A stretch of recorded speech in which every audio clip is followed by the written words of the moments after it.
Hello, ladies and gentlemen.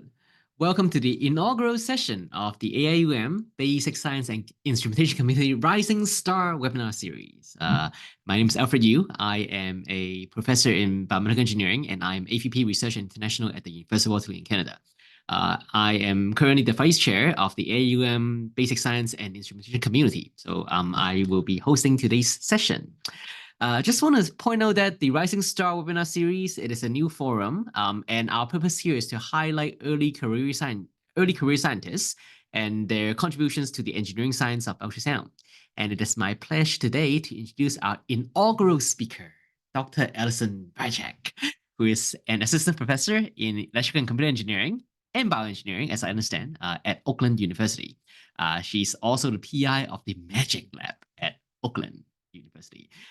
So as the name of the lab implies, Alycen and her lab mates, they have been playing lots of cool magic in the field of ultrasound and photoacoustic imaging. So they develop new AI and signal processing solutions for ultrasound imaging. They develop various technologies. They build systems. They do image segmentation, multimodal image fusion, as I understand. So lots of cool things to be talked about today. And I'm sure that Alycen will share with us more about her lab's ongoing quest today. And as you can see in the title there, it will be on bridging the basic science with clinical medicine, okay, using various new solutions in ultrasound and photoacoustics imaging. So, Dr. Wiacek, thank you for joining us today. I'll pass the floor over to you. Thank you so much, Alfred. I think the AIUM have some slides they wanted to share. Yes, thank you. And thank you, Alfred. Thank you for introducing Alycen. Hello, everyone, and thank you for joining us. My name is Ashley McDermott. I am with AIUM, and I will be alongside with Alfred hosting. As of our continuing education for healthcare professionals, I'm pleased to host this webinar, Bridging Basic Science and Clinical Medicine with Data-Driven Ultrasound and Photoacoustic Imaging, presented by Alycen Wiacek. Here's our disclosures.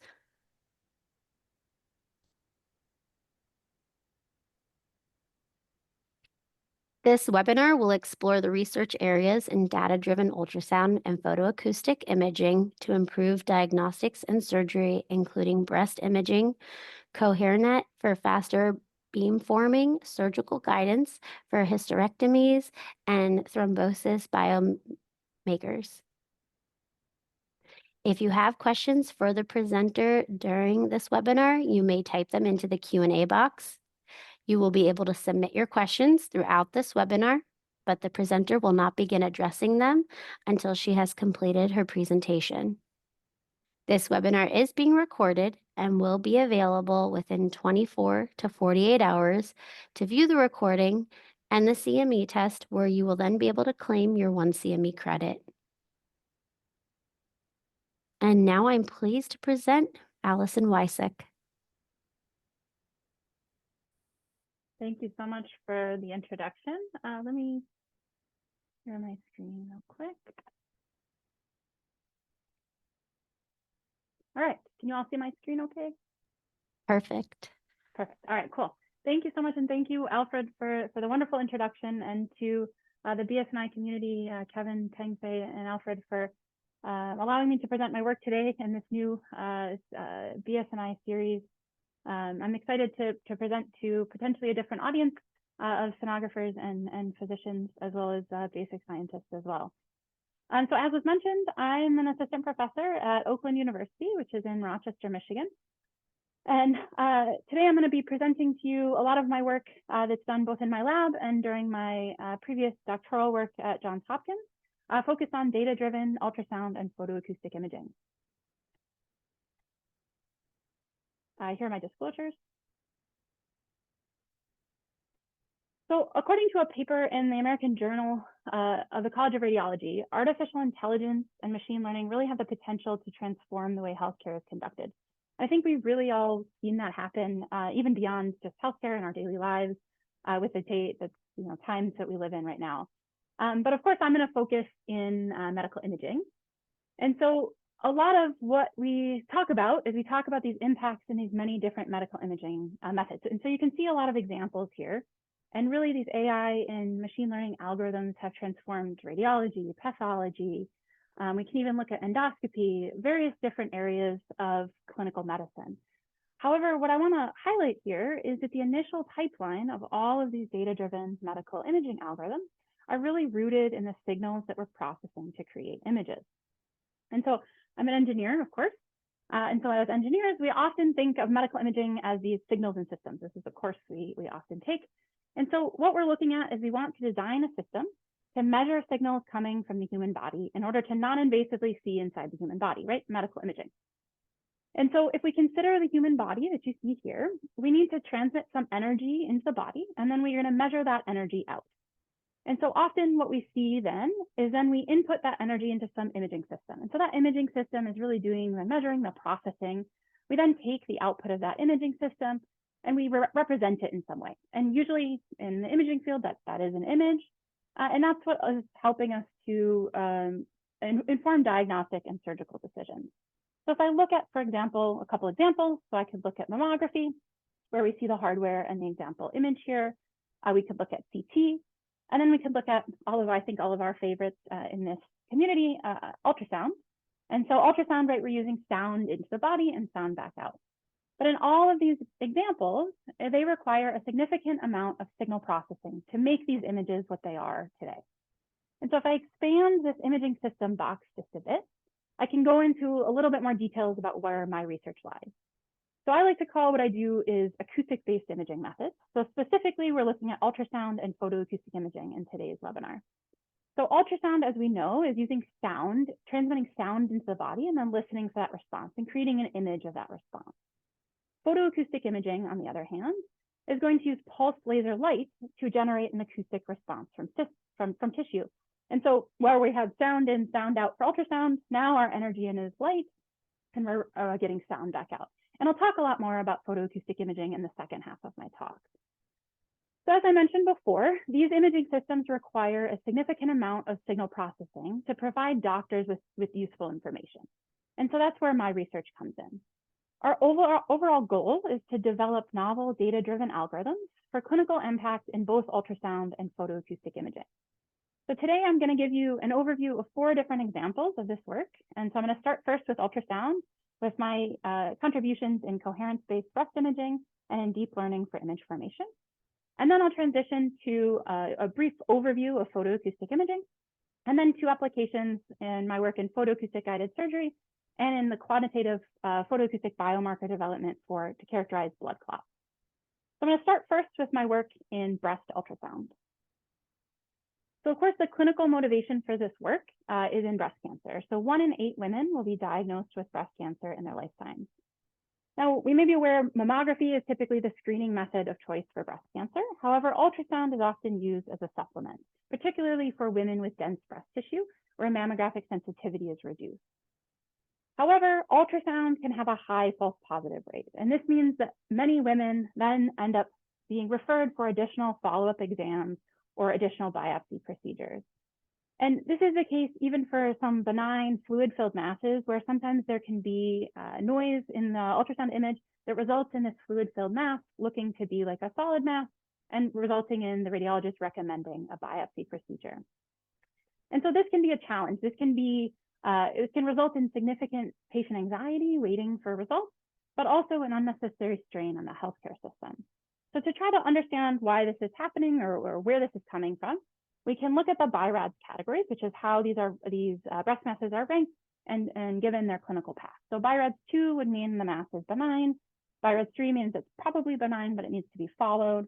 4 means the mass is suspicious for malignancy, so it's likely going to get biopsied. And then 5 means it's highly suggestive of malignancy. And so the masses I really want to focus on are these benign fluid-filled masses. So they're not cancerous, and they end up getting binned kind of into these BI-RADS 3 or 4 categories that you see here.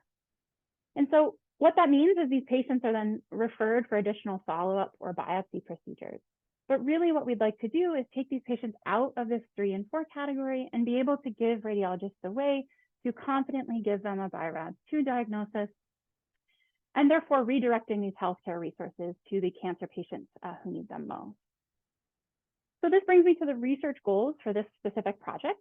So our first goal was to use advanced beamforming to improve the diagnosis of fluid-filled breast masses. Second, we wanted to measure the clinical impact of this improved diagnosis. And third, we want to try to reduce computational barriers for clinical translation. So to understand how I'm going to achieve these goals, I'll first remind you a bit about our ultrasound physics. So if we have our transducer over our region of interest here, we transmit beam, it then interacts with tissue and reflects back off to our transducer. And we end up seeing these nice hyperbola-shaped wavefronts like you see here. We can then apply our delays to straighten out these wavefronts based on our time of arrival differences, and then apply our summation to give us one tiny little sliver of our image. Now, of course, we want to do this across our entire imaging region here. So we sweep our transmit beam and create our final image here, which is our delay and sum or our brightness mode or B mode image. And so this is really the most common algorithm that we're going to see on most clinical systems. But what's the problem here is that we've made a lot of, this is a relatively simple algorithm, and we've made a lot of assumptions based on acoustic wave propagation that are often violated in tissue. And so what happens is when the wave propagates through many different tissue layers, that causes distortions to the wavefront. And those distortions to the wavefront can result in image artifacts such as acoustic clutter. And you can see here, this wavefront gets a lot more distorted, right? And so when we have these distortions, they can cause significant diagnostic uncertainty. So acoustic clutter specifically appears as a diffuse haze that can obscure masses of clinical interest. So it could make something like a fluid-filled mass look like it potentially has some sort of solid content in it, and then cause the radiologist to recommend it for biopsy. So to help remove acoustic clutter, we turn to coherence-based beamforming. So here you can see at the top the standard delay and sum image formation process that I already talked about. Instead of this, I'm going to talk about coherence-based beamforming. So specifically, I'm going to talk about two types of coherence-based beamforming. The first is SLSC, and then I'll talk about robust SLSC in just a second. So SLSC is called short lag spatial coherence. And you see it starts with the same initial pipeline as delay and sum. But now instead of directly summing the received signal, we're going to calculate coherence. So what that means is we're measuring similarity across the receive aperture. So if this is the delayed data that you just saw on the previous slide, what I'm trying to do is I'm trying to create this coherence function. So I've normalized coherence as a function of lag, which lag is element spacing. So if I start, for example, with neighboring elements, that would be lag 1. I can measure the similarity across my receive aperture, average those numbers together, and that gives us 1 point on our coherence function here. I can then do that for every other, so lag 2, I can do that all the way across my image, my received data, that gives me another point, and so on for all possible element spacing.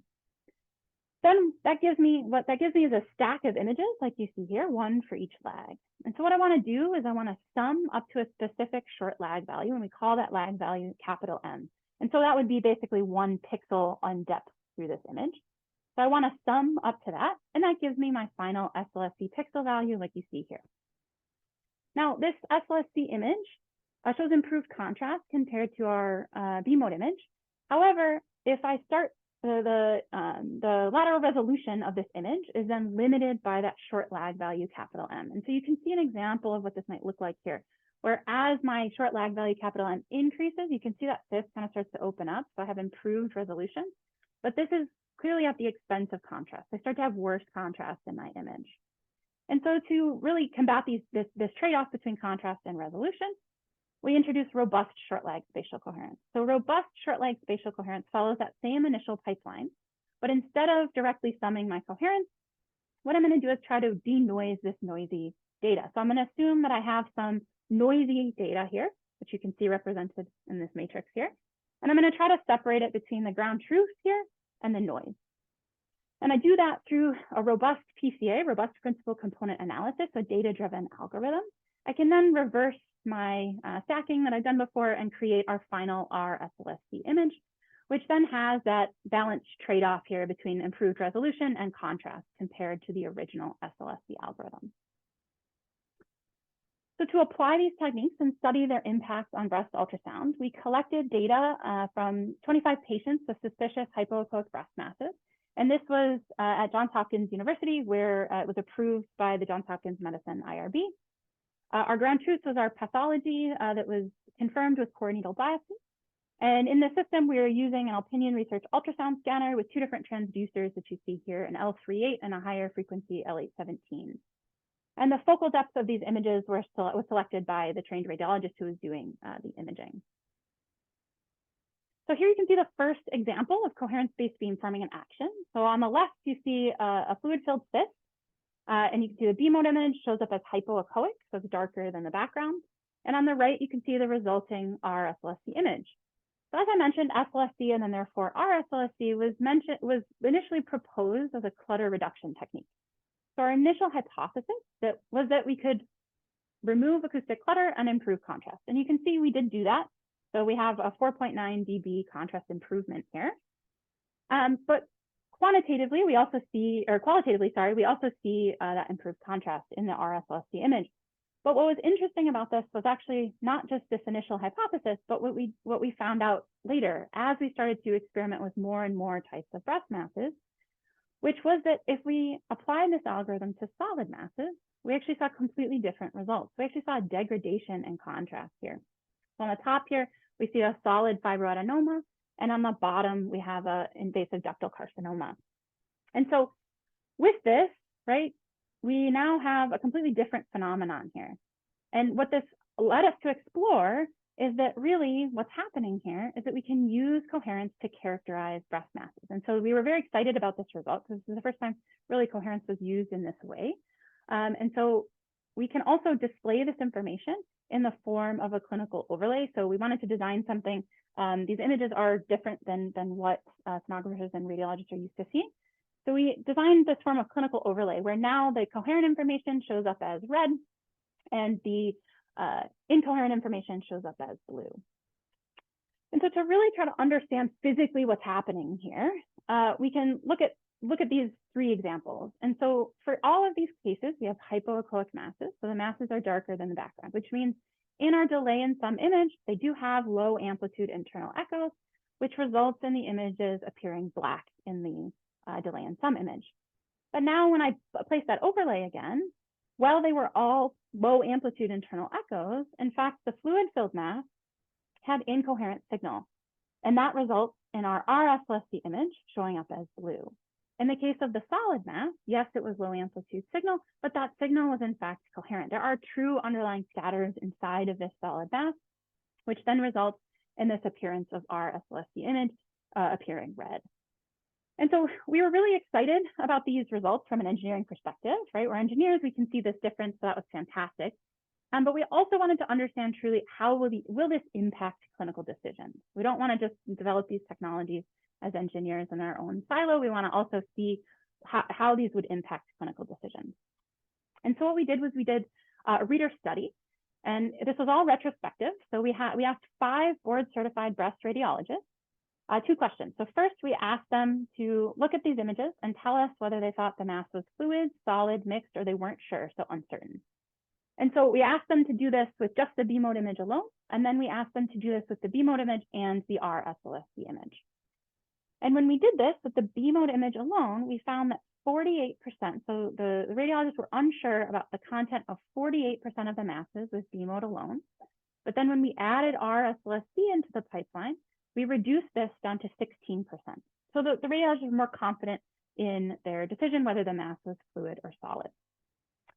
But now that's just a ranking. We also wanted to understand how does this impact their clinical recommendations.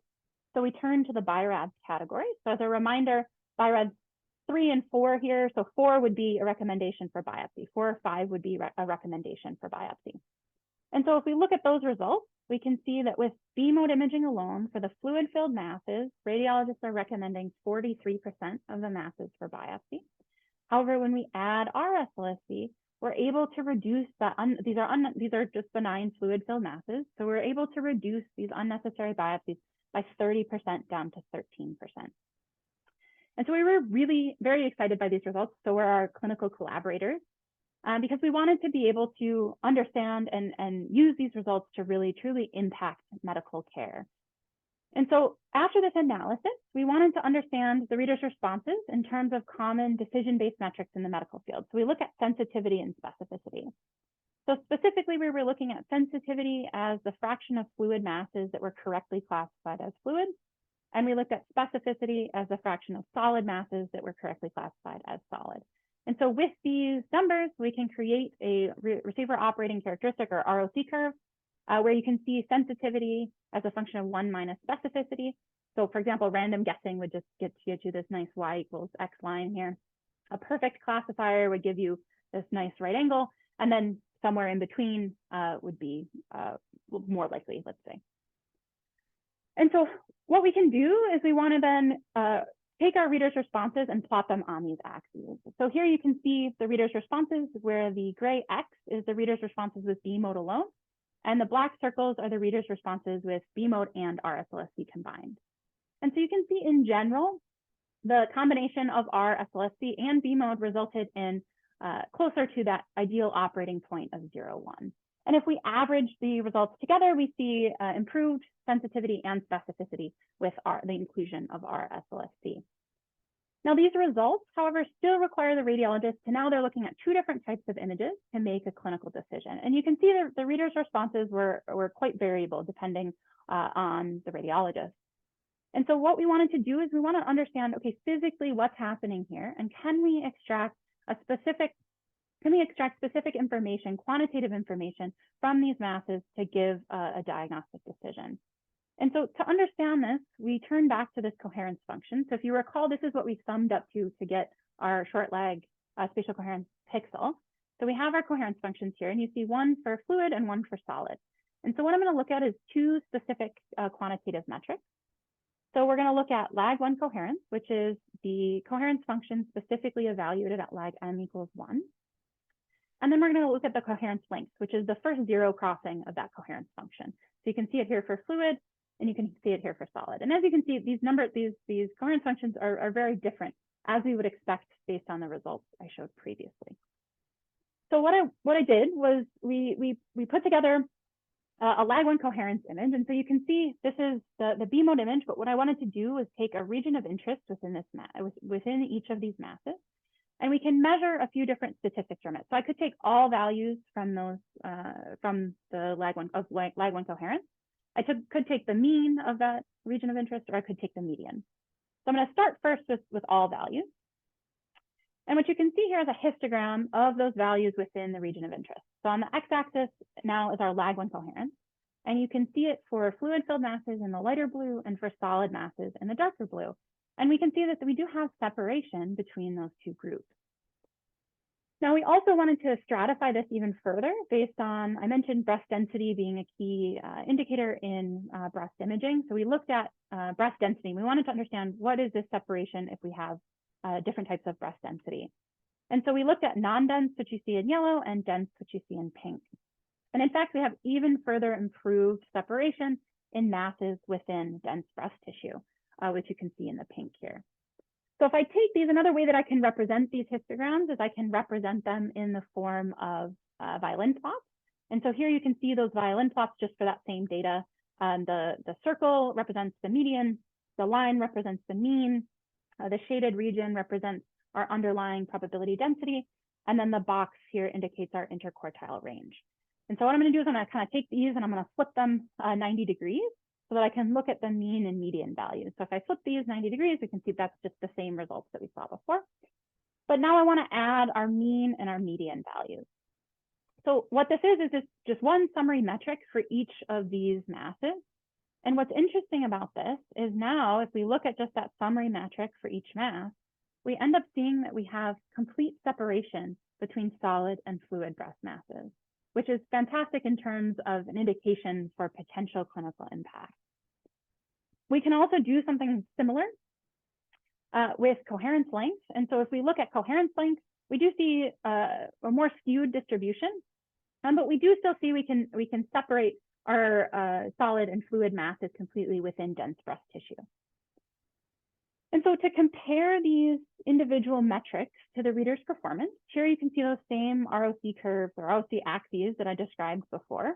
And so you can see this is just our average reader. And so I'm going to overlay the ROC curves for lag 1 coherence and for coherence length. And so to create those, I've parameterized these images and set a discrete threshold to separate solid from fluid. And so those ROC curves end up looking something like this. So our top row here is our lag 1 coherence. The bottom row is coherence length. The left is for all values, center for the mean, and right for the median. And so you can see here that the median cases are that perfect classifier. So actually all masses, non-dense and dense, overlap completely. That's why we don't see a yellow or a blue curve on here. But you can see in general that this classifier tends to outperform our average reader. And so we see improved sensitivity and specificity compared to the readers alone. So what I've shown you so far is I've told you that coherence-based images can help radiologists diagnose breast masses. And I showed you this in the form of a 30% decrease in the number of masses unnecessarily recommended for biopsy. I also showed you that we could calculate quantitative coherence-based metrics, lag 1 coherence and coherence length, to objectively diagnose breast masses without requiring reader input, which results in improved sensitivity. But what I've neglected to tell you thus far is that this coherence information is time-consuming to compute. So we needed to explore ways to improve the computational efficiency of getting this coherence information. So here you can see that same initial SLSC imaging pipeline that I had shown before. And if I just use the base computation that was originally proposed, we end up seeing an average image formation time of about 1.5 seconds. So for those of you that are sonographers out there, that would be a very slow refresh rate when implemented clinically, and I think would be very frustrating to use for patients. So what we wanted to do was we wanted to find a way to try to improve this image formation time. And to do this, we proposed this deep neural network architecture, which we called CoherNet. And so you can see this architecture here. And our goal was to try to improve the speed of SLSC image formation in order to make this technology more available and imaging faster. So here you can see more details about this CoherNet architecture. So we have our input, which is our axial kernel of channel data, so that data that we saw previously. And our output is our coherence function, which again is what we're summing to get our SLSC pixel value. The architecture is an input layer followed by 4 fully connected layers and an output layer that uses average pooling. So our activation functions for each of these is ReLU, followed by a hyperbolic tangent. And that hyperbolic tangent just limits the output between -1 and 1, very similar to the mathematical cross correlation. And so we're using fully connected layers here to mimic that mathematical cross correlation function.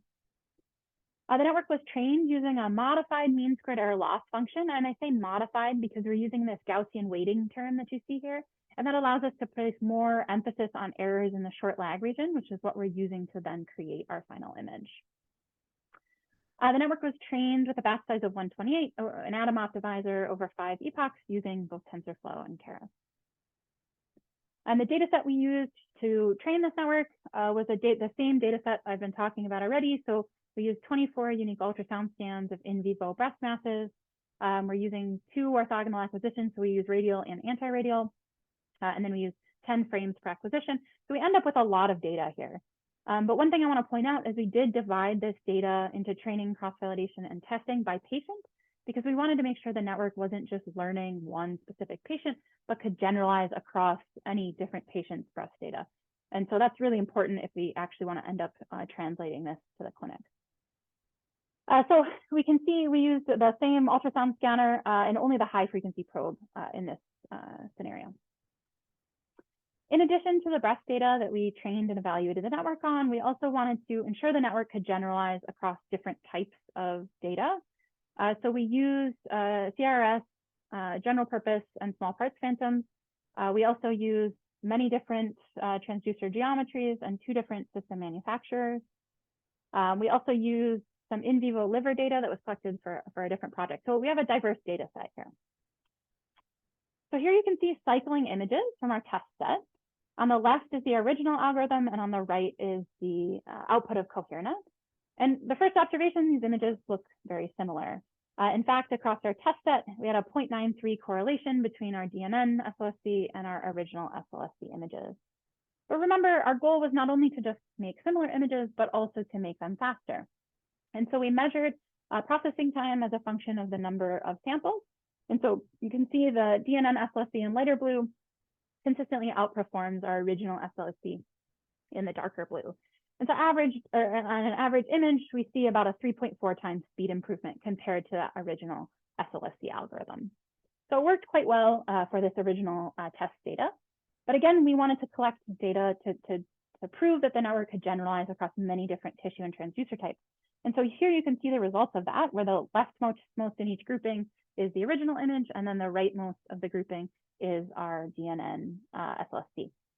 And so we can see 3 different transducer geometries. So we have linear, we have curvilinear, and we have phase. We have 2 completely different ultrasound system manufacturers. We have Opinion and we have Verisonic. And then we have 3 completely different targets. So we have one type of tissue mimicking phantom, another type of tissue mimicking phantom, and then some in vivo liver data. And so averaged over this entire extra test set, we saw an average of 0.96 correlation between these 2 types of images. And so this is pretty exciting for us because this showed us that we can not only create these coherence-based images with the data that it was trained on, but we could also translate this across many different tissue and transducer types. And so I showed you that coherence is capable of learning this coherence function, and our goal is to then improve the availability of coherence features in breast ultrasound in order to reduce the number of unnecessary breast biopsies. And I also showed you that the coherent images are generalizable across tissue and transducer types. So up until this point, we've been using a hardware that looks something like this. We have our ultrasound system and our ultrasound transducer here. Now I'm going to add in a pulse laser. And so when I add in this pulse laser, I can turn this system. I have the same receiving hardware and software here on the left. But now when I add this pulse laser, I can transition this system from being an ultrasound imaging system to a photoacoustic imaging system. So before I launch too much into the applications, I want to first, because it's a newer imaging modality, I want to give you a brief overview of what photoacoustic imaging is. So photoacoustic imaging uses a light source to excite optically absorbing chromophores. So hemoglobin in blood is one of the most common. When that light illuminates our tissue of interest, for example, that results in thermal expansion, which results in a rise in initial pressure and an acoustic wave. That acoustic wave then propagates and can be received by a standard ultrasound transducer. And so if I look at the equation that dictates this, we have P0, which is our initial pressure. We have lambda, which is our optical wavelength. We have our Grunheisen parameter. We have our optical fluence, which is the laser incident area over, or the energy over the incident area. And then we have our absorption coefficient. And the absorption coefficient is really what I want to focus on, because that absorption coefficient of different tissues is going to vary as a function of wavelength. So here you can see our absorption coefficient as a function of wavelength for a few different chromophores or different tissue components that we might see in application. So we could look at water, which you see down here, which roughly increases as wavelength increases. We could look at oxygenated and deoxygenated hemoglobin in red here. We could look at methylene blue, which is an FDA-approved contrast agent, or we could look at metal up top here. And so these different components have different optical absorption properties, which then gives them different responses in the photoacoustic image, and then is our primary source of contrast in these images. And so specifically, now that we have a kind of idea of photoacoustic imaging, using photoacoustic imaging, I want to first discuss my work in photoacoustic guided surgery. So the specific application I want to talk about is hysterectomy. Over 600,000 hysterectomy procedures are performed each year. Hysterectomy is the surgical removal of the uterus, and it requires the cauterization of the uterine arteries while keeping the nearby ureter intact. And so you can see to preserve urinary function, right? And so you can see in this image here that these structures are very, very close together, in fact, often overlapping. And so because of their proximity, this causes gynecologic surgery such as this one to account for 75% of all intraoperative injuries to the ureters.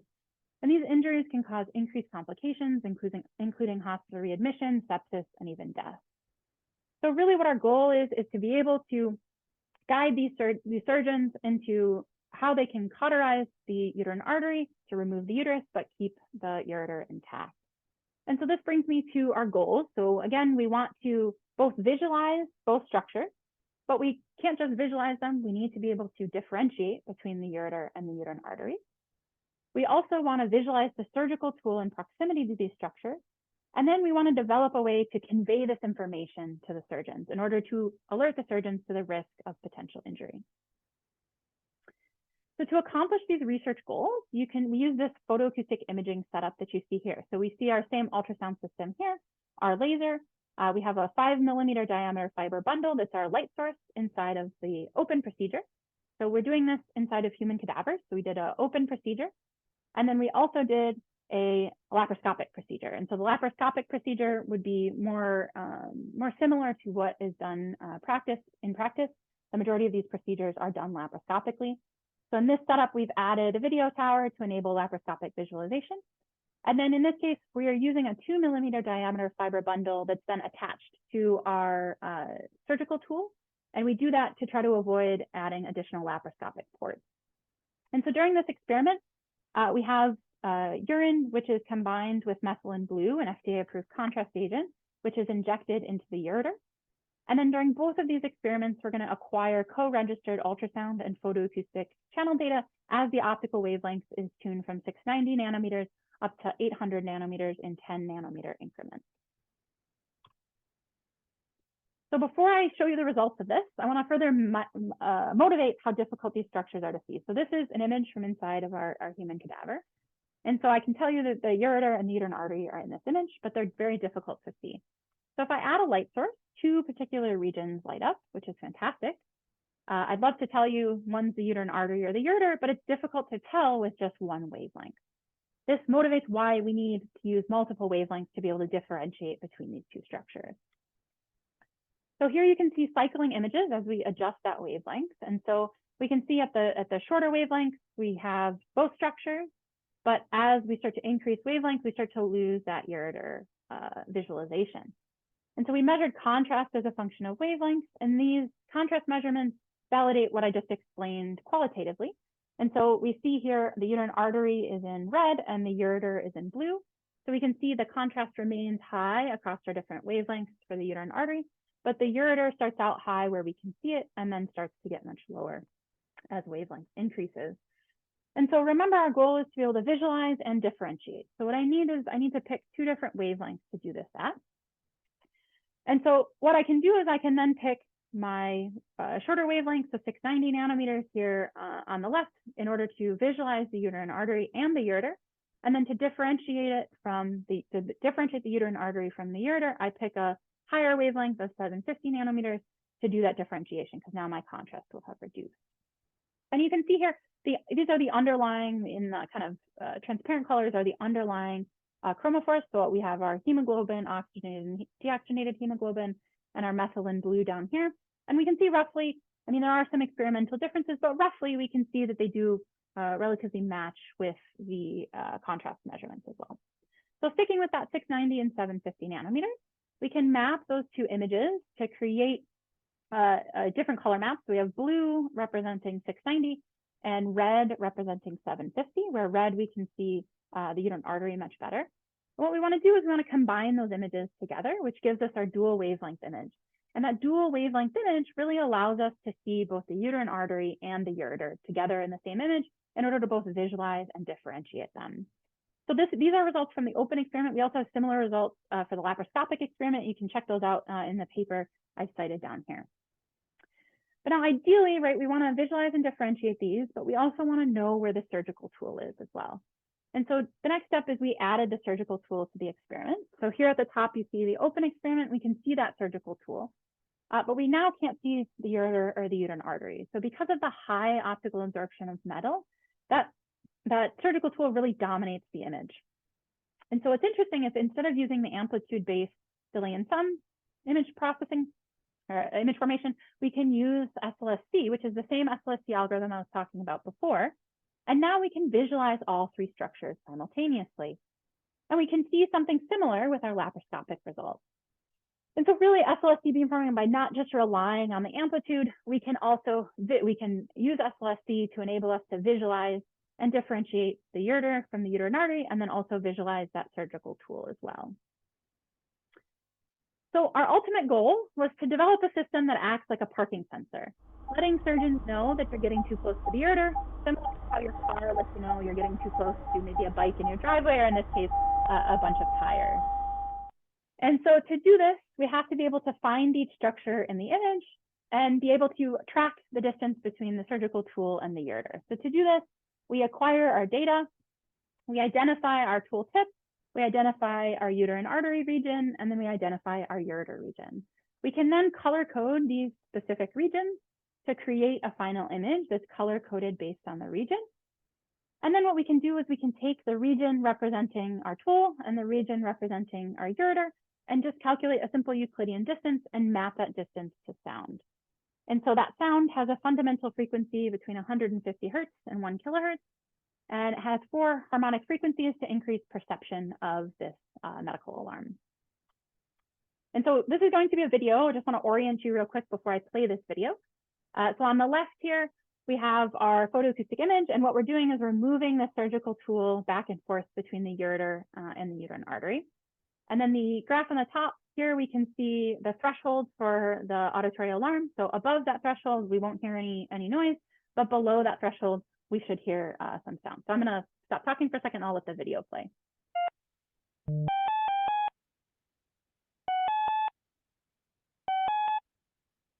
So that sort of piano-like sound is a result of those harmonic frequencies.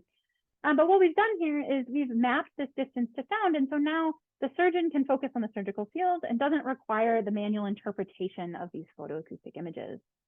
So if I look a little bit more at this, shut off the sound so I can talk about this first and look at this in more detail.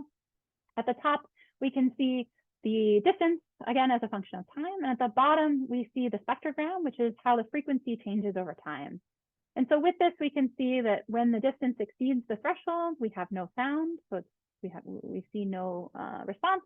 And then when we have troughs here in our distance, when we are beneath that threshold, we start having increased frequency of our alarm. And so with this spectrogram, we can really appreciate our fundamental and harmonic frequencies as well. And so this really showed us that we could use dual wavelength photoacoustic imaging to develop this surgical guidance system, and we're calling it a multimedia surgical guidance system. And the system is capable of alerting surgeons to the risk of ureteral injury without requiring those surgeons to manually interpret photoacoustic images. What's also interesting and kind of exciting about this approach is that the methodology is not unique to hysterectomies. We could use it for other surgical procedures and interventions anywhere where photoacoustic signals need to be tracked. So the final application I want to touch on briefly is my lab's most recent work in developing quantitative photoacoustic biomarkers to characterize thrombosis. Thrombosis is the formation of a blood clot in the body, and it's the major underlying pathology that causes many cardiovascular diseases, causing it to be responsible for more than 500,000 deaths in the US each year.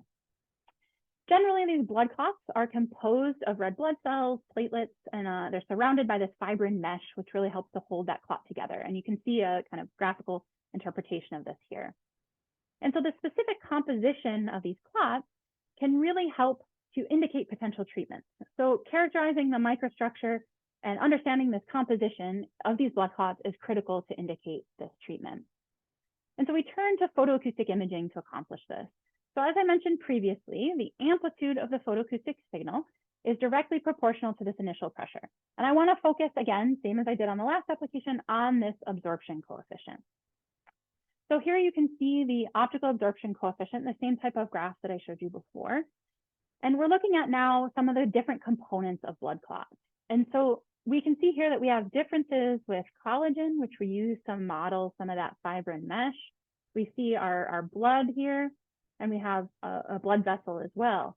And so because of these differences in optical absorption, we expect then that photoacoustic imaging would be promising to characterize the underlying composition of these blood clots. So we want to use photoacoustic imaging to really characterize that composition, paired with ultrasound to really characterize that microstructure.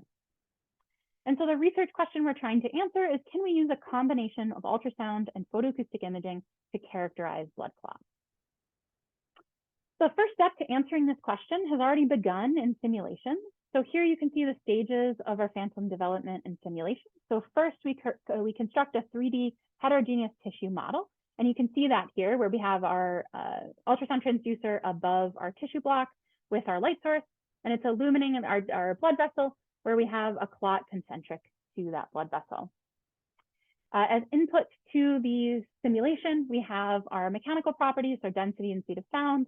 We also have optical properties such as scattering, absorption, and anisotropy. And then the simulations enable inputs such as wavelength, incident energy, the size and geometry of our light source, as well as physical geometry parameters such as clot composition, size, geometry, and position. And so we take this phantom, this digital phantom, and then we want to simulate, first we need to simulate light propagation in tissue. And so we do that through a Monte Carlo simulation. And so we simulate light propagation through heterogeneous biological tissue with these Monte Carlo simulations, resulting in a fluence distribution. We then take those fluence distributions and feed those into K-wave simulations, which will allow us to simulate the acoustic side. So Monte Carlo allows us to simulate the optical side. K-wave allows us to simulate the acoustic side. So we send those fluence distributions into K-wave, where we are able to extract photoacoustic data. And then using the same tissue model, we can then extract ultrasound data. And from that data, we can then extract quantitative features. And we're looking at spatial features such as signal amplitude and lag one coherence. And then we look at spectral features as well, such as spectral slope and midband fit. And so using this framework, we performed a series of simulations, simulating various collagen contents from 0 to 100%. Here you can see one of the first sets of these simulations where we have a 5mm radius clot concentric to a 10mm radius blood vessel. So the leftmost image is our scattering phantom, and then these middle three are our ultrasound image, and then the far right one is our photoacoustic image overlay. And so we can see we're varying collagen content, and the way that we do that to create the different collagen or clot compositions is by varying this grid. And so this grid represents truly the fibrin mesh that's really holding that clot together. And so while these are helpful to visualize what the simulations look like, our ultimate goal is to develop some sort of a quantitative tool to try to analyze blood clot composition. And so here you can see the results of that. So here you can see each quantitative metric plotted as a function of the percentage collagen. So the left y-axis represents the ultrasound results, and the right y-axis represents the photoacoustic results. So the photoacoustic is in red and the ultrasound is in blue.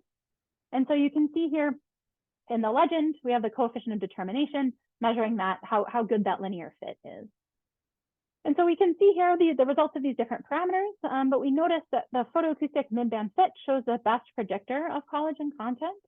And the photoacoustic signal amplitude and spectral slope also demonstrate strong predictive relationships with blood clot composition. And so these results demonstrate promise for the extraction of quantitative photoacoustic biomarkers to try to characterize thrombosis. And this we feel is promising for implementation as a non-invasive imaging method. So we're very excited now that this project was recently funded by the NIH through the NIBIB through an R15 award. So I'm really looking forward to working with my lab to develop this even further. So in summary, I've shown you 4 major areas where data-driven algorithms have the potential to make clinical impact using both ultrasound and photoacoustic imaging. And I showed you this through coherence-based breast imaging, reducing unnecessary breast biopsies. I showed you this in deep learning to improve the speed and accessibility of coherence-based imaging. And in the newer photoacoustic imaging, which is promised to guide surgery and to try to characterize thrombosis. So I'd like to acknowledge Moynat Bell and the Pulse Lab and collaborators at Johns Hopkins, where I did my doctoral work, as well as the funding sources for this work, which you see here. I'd also like to acknowledge my student, Momina Masood, who did the photoacoustic simulations I described. And I'd also, again, like to thank AIUM, particularly Kevin, Pengfei, and Alfred from the BSNI community for the opportunity to present to you all today. So thank you for all of your time, and I look forward to answering any questions that you may have.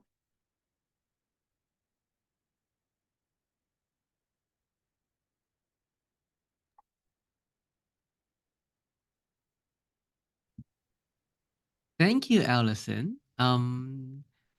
Is there any question from the audience?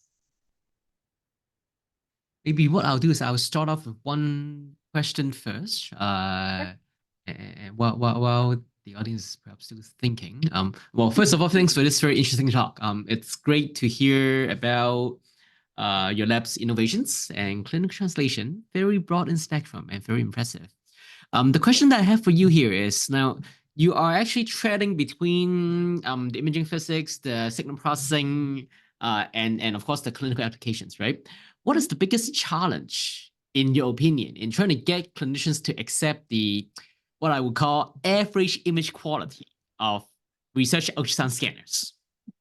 I think that's a very good question and something I think we all often struggle with, right? So our research ultrasound scanners are not always giving us the best image quality. I would say I'll give you two answers. The first is how we solved it in terms of our reader study. What we did for our reader study was we pulled the clinical screenshot as well. That way we weren't biasing our results based on our poor research image quality images. So we showed them both. So that's how we combated that for our our study with breast imaging. Now, how I think the best way to do that, it'd be fantastic if the companies could give us access to some of their nonlinear filters that they apply to their images, so that then we could present those.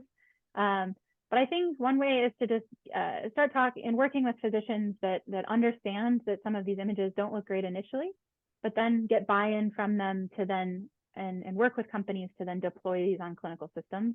And I think that will really help once we get the key stakeholders involved. And I think AIUM is a great place to do that. Once we get those key stakeholders involved, I think that'll help us when we're translating systems. Yeah, which brings me to kind of like a follow-up question that I was like thinking in my mind. Now, in this long road towards translation, like industrialization and commercialization, tech transfer, it has to be part of it, right? Yeah. What is the biggest challenge in trying to get these partnerships to be set up, in your opinion? Yeah, so I would say I'm definitely still trying to figure that out. I would say we just recently, I cited on my slide, we just recently had a patent for CohereNet, but I do think translating this technology is critical, right? So in my experience, honestly, the best thing for me has been working with AIUM, and I'm not trying to sales pitch AIUM on this talk, but I do think working with AIUM was very helpful for me to connect with those physician stakeholders, but also with some of the basic science folks that are in industry that can then help us to bridge those connections and make those connections that then get them interested and excited about our new beamforming technologies or our new signal processing technologies that can then help transfer that tech. I see Sleeman has a question. Oh, do I see it in the chat? Or was that a real hand or? Oh, I'm not sure. Great talk, great presentation. Yes, for sure. Okay. Oh, perhaps we're missing again. It's okay. I like just get another follow up while we're at this. So now think about impact, right? What would you think would be your endpoint for success for the four like project directions that you have chatted about today in the presentation? Yeah, absolutely. So the breast case, I mean, to me, final success would be deploying on clinical systems and seeing that happen. So I do think some of that work is being continued at Hopkins to try to deploy some of these algorithms, and they further refine some of them as well. So to me, success to that doesn't happen until we can actually image patients and prove that these are working, not just in my offline engineering silo, but also in clinical application. For a lot of the photoacoustic stuff, I think some of our big challenges are going to be in laser safety and getting people the buy-in with laser safety. And so with that, to me, the goal is to convince folks that we can use photoacoustic imaging for more than just preclinical imaging.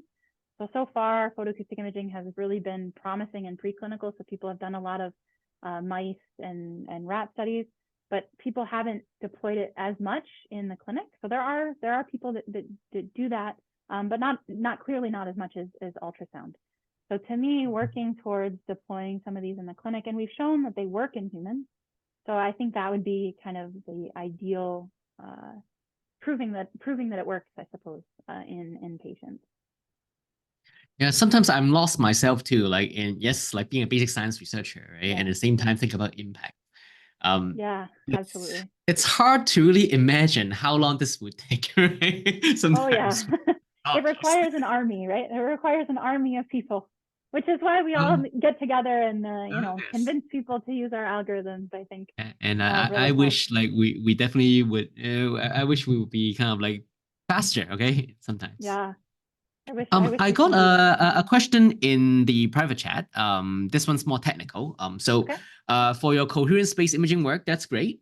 It's shown to be very effective in breast imaging.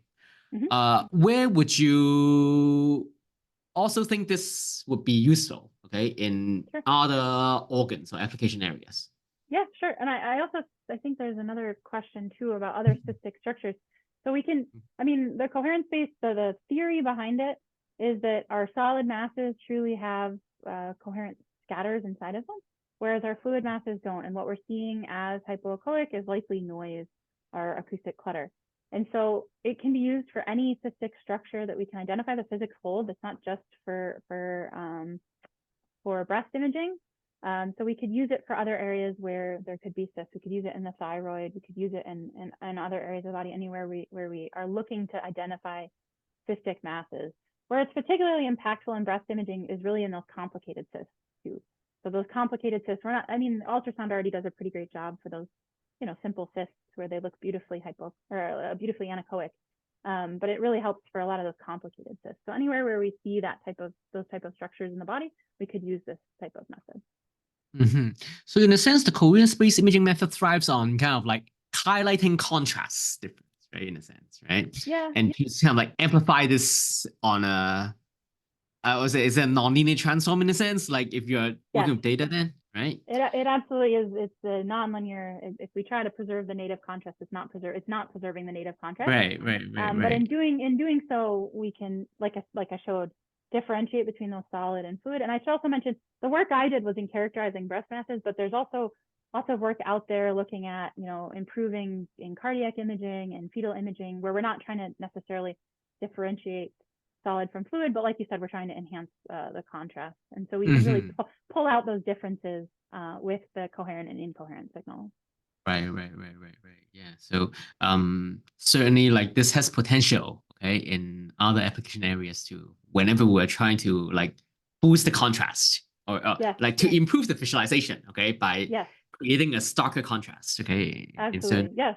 Yeah. I certainly think it's promising. And part of what we did too was try to incorporate that overlay where we have like essentially like a duplex mode image. And that was also kind of going back to your clinical buy-in. That was part of our thought process. These images, I admit, they are very different than what sonographers and radiologists are used to looking at, these coherence images. And so we hoped that by kind of making just the box be the coherence image, that would kind of help radiologists to, buy into this technology. And in the reader study, anecdotally, they loved using so they found the mask with B mode, and then they were able to interrogate it further with that overlay mode as well. I see that there's another question in the chat box now. How does your technology, I would say coherence-based imaging, compares with elastography? Yeah, so it's different, very different than elastography. So we're not inducing any form of displacement, and so we're doing coherence in this case spatially as opposed to temporally. So in elastography, we're inducing some sort of displacement depending on what type of elastography you're doing. We're inducing some sort of displacement and then measuring coherence often or correlations temporally, so over time after that displacement happens. Whereas in our technology, we're not causing any displacement at all. And instead, we're measuring the spatial coherence of these received echoes instead of the temporal coherence, the correlation. Wow, the time is 8 o'clock sharp now. Very, very nice discussion. I mean, like, once again, this is a great talk. I really like how you kind of like spread it your lab over a very broad spectrum of work. It's very impressive. Thank you again, Alycen, for your time today. And I hope everyone enjoyed today's webinar. Our friends from AIUM, like, do we have any final words? Yes, we do. Yes, we do. Thank you, Dr. Wiacek, for that wonderful presentation, and it was a great discussion. And thanks to all of you who joined us.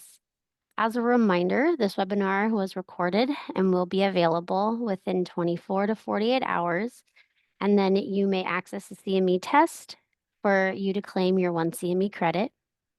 Lastly, please be sure to go back to this activity in your AIUM account to complete a brief survey. We would appreciate any feedback you can provide, as we will use that to help us plan our future educational offerings. Well, this concludes tonight's webinar. Have a great evening, everyone. Thank you. Bye. Thank you.